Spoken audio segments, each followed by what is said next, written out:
สวัสดีครับสวัสดีนะทุกท่านเลยนะครับผมก็กลับมาพบกับช่อง Fun Fishing Channel กันอีกแล้วนะครับก็สำหรับคลิปนี้นะครับผมก็อ่าพอดีว่าได้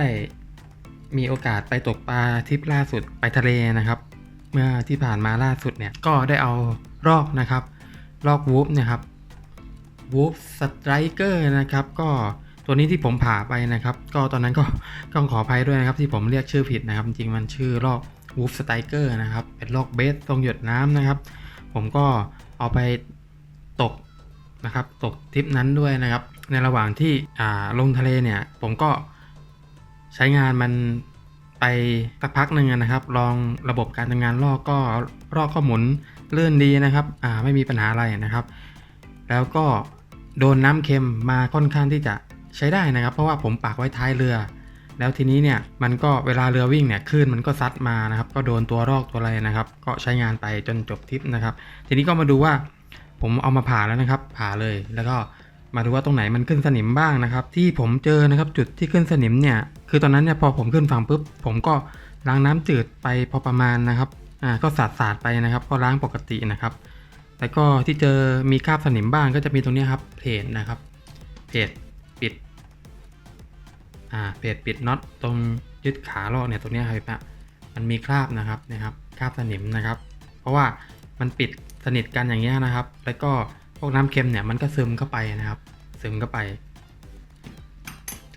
แล้วก็มาดูนะครับลูกปืนนะครับตรงลูกปืนที่อยู่ติดกับนี่ครับลูกปืนกันตีกลับนะครับลูกปืนเม็ดนี้นะครับก็มีสนิมนะครับนี่ครับตรงนี้นะครับนะครับเนี่ยครับคราบสนิมนะครับอันนี้ผมขัดออกไปบ้างแล้วนะครับผมขัดออกไปบ้างแล้วนะครับแล้วก็ลูกปืนที่อยู่ในปุ่มปรับคอเนี่ยมันยังไม่มีสนิมนะครับอย่าดูกันเลยนะครับนะครับก็ยังไม่มีคราบน้ำเค็มคราบอะไรนะครับก็มีบ้างนะครับตอนนั้นแต่ว่านี่ครับมันเริ่มมีคราบนิดๆหน่อยๆนะครับซึ่งผมยังล้างไม่ละเอียดนะครับแต่ว่าก็ไม่ได้ขึ้นสนิมนะครับตรงนี้เพราะตรงนี้มันเป็นอลูมิเนียมนะครับแต่ก็ลูกปืนด้านในก็ยังปกติดีอยู่นะครับเนี่ยลูกปืนด้านในนะครับส่วนอื่นๆนะครับก็จะมีพวกแผ่นกดเนี่ยครับก็มีคราบเกาะนะครับดำๆนะครับก็มีคราบเกาะนะครับคราบน้ำเค็มเกาะนะครับซึ่งเวลาเราใช้งานเนี่ยมันจะไหลเข้ามาทางเนี่ยครับไอนะครับมันจะไหลเข้ามาทางแกนนะครับแกนตัวนี้ครับเข้ามาเรื่อยๆนะครับไอน้ำเค็มอะไรอย่างเงี้ยครับส่วนจุดอื่นๆนะครับผมยังไม่เจอนะครับจุดอื่นๆนะครับก็ยังไม่เจอเข้ามาถึงภายในตัวกลไกภายในของรอกนะครับผมนะครับน็อตบอดี้นะครับน็อตบอดี้ก็ยังไม่มีขึ้นสนิมนะครับนี่ครับน็อตบอดี้ยังไม่มีขึ้นสนิมอะไรอีกนะครับ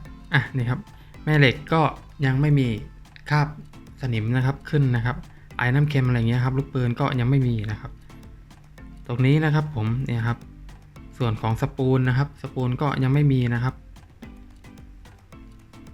ก็มีน็อตนี่น็อตตรงนี้นะครับที่โดนน้ำเค็มตรงๆนะครับผมเห็นไหมครับคราบแดงๆนะครับน็อตปิดน็อตแขนหมุนนะครับก็มีบ้างนะครับมีบ้างนะครับก็เอามาผ่าให้นะดูนะครับว่า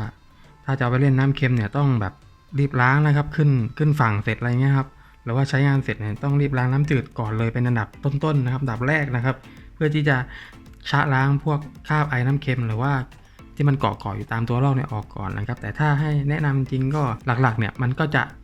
มีปัญหาก็จะเป็นพวกลูกปืนเนี่ยนะครับก็พังก็เปลี่ยนใหม่นะครับหาลูกปืนเกรดดีๆใส่ไปนะครับลูกปืนสแตนเลสนะครับเกรดดีหน่อยอะไรนะครับก็ใส่ไปนะครับก็ไม่เป็นไรนะครับผมนะครับ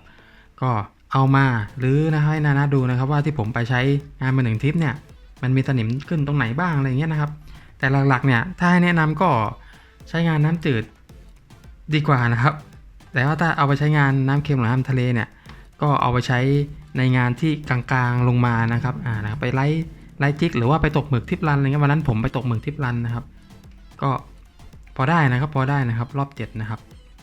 ก็ถือว่าเก็บสายเร็วอยู่นะครับเก็บสายเร็วอยู่นะครับก็ประมาณนี้นะครับก็เอามาอัปเดตให้กับน้าๆนะครับสำหรับรอก Wolf Striker นะครับก็ลิงก์สั่งซื้อเนี่ยผมก็มีลิงก์แนบไว้นะครับใต้คลิปวิดีโอนะครับผมในคอมเมนต์แรกนะครับที่ผมปักหมุดไว้นะครับ ก็มีประมาณเท่านี้นะครับที่มาอัปเดตนะครับสำหรับลอก Wolf Striker นะครับให้กับนานะครับก็ฝากกันไว้ด้วยนะครับสำหรับคลิปนี้นะครับก็อย่าลืมกด Subscribe แล้วก็กดกระดิ่งเป็นกำลังใจนะครับเพื่อที่จะไม่พลาดในคลิปถัดไปนะครับก็สำหรับคลิปนี้ก็ขอลาไว้เพียงเท่านี้นะครับผมสวัสดีครับ